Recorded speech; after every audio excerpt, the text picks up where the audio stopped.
यह कहानी अमेरिका के छोटे से शहर वॉशिंगटन डीसी के पास एक घर में घटित होती है। कहानी की मुख्य पात्र एक लड़की रीजा डैनियल है, जो एक प्रसिद्ध अभिनेत्री की बेटी है। रीजा एक सामान्य और प्यारी लड़की है, लेकिन एक दिन अचानक उसकी तबीयत खराब होने लगती है।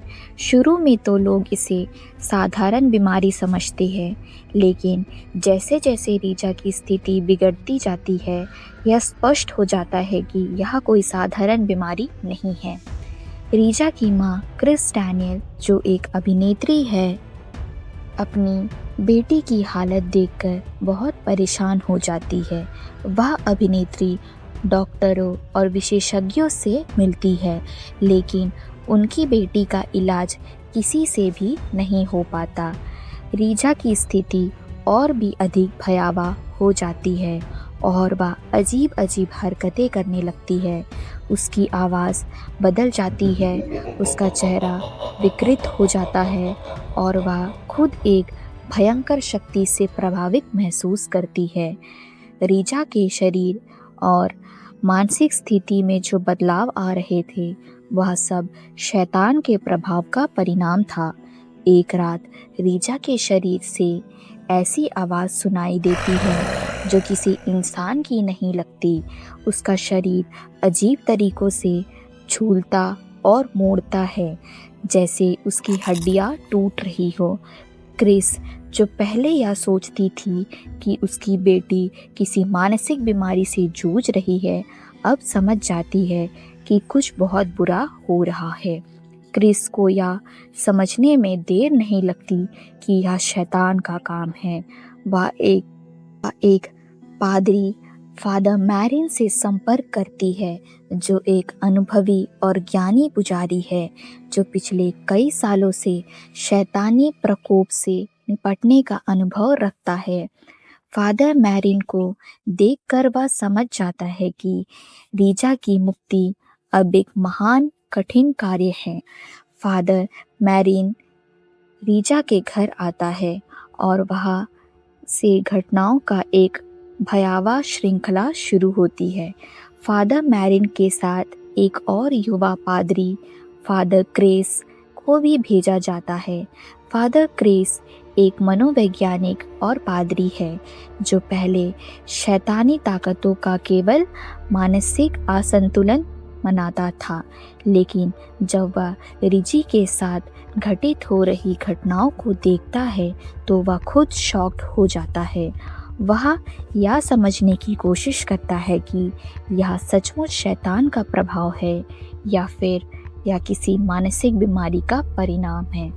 एक्सोर्सिज्म का प्रक्रिया शुरू होती है, जिसमें फादर मैरिन और फादर क्रेस की रीजी के शरीर से शैतान को बाहर निकालने के लिए कठिन और खतरनाक उपायों का सहारा लेना पड़ता है। रीजी का शरीर शैतान के प्रभाव में पूरी तरह से विकृत हो चुका होता है। वह बेहद हिंसक हो जाता है और उसका शरीर अत्यधिक तापमान से गर्म हो जाता है। वह पादरी से अपशब्द का प्रयोग करती है और उनका अपमान करती है। उसकी स्थिति दिन ब दिन खराब होती जाती है। फादर मैरिन और फादर क्रेस दोनों मिलकर शैतान के खिलाफ एक भयानक लड़ाई में शामिल हो जाते हैं। वे रीजी के शरीर से शैतान को बाहर निकालने के लिए मंत्र पढ़ते हैं, प्रार्थना करते हैं और भगवान से मदद की दुआ करते हैं।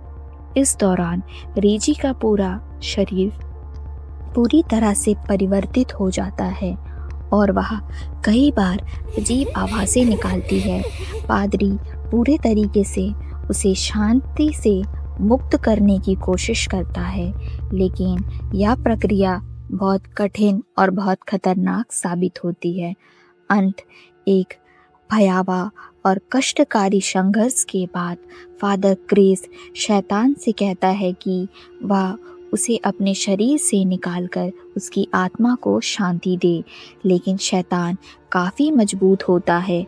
अचानक शैतान फादर क्रेस की आत्मा को तोड़ने की कोशिश करता है और काफ़ी संघर्ष के बाद फादर क्रिस शैतान की गिरफ्त में आ जाते हैं।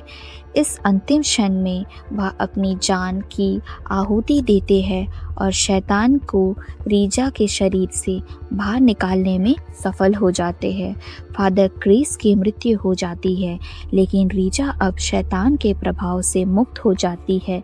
उसकी स्थिति बेहतर हो जाती है और उसकी माँ क्रिस को राहत मिलती है कि हालांकि रीजा ठीक हो जाती है, लेकिन इस संघर्ष ने सभी को गहरे मानसिक आघात और शारीरिक थकान का सामना कराया था। ऐसे ही इंटरेस्टिंग स्टोरीज के लिए हमारे YouTube चैनल रियो स्टोरी बुक को सब्सक्राइब करें।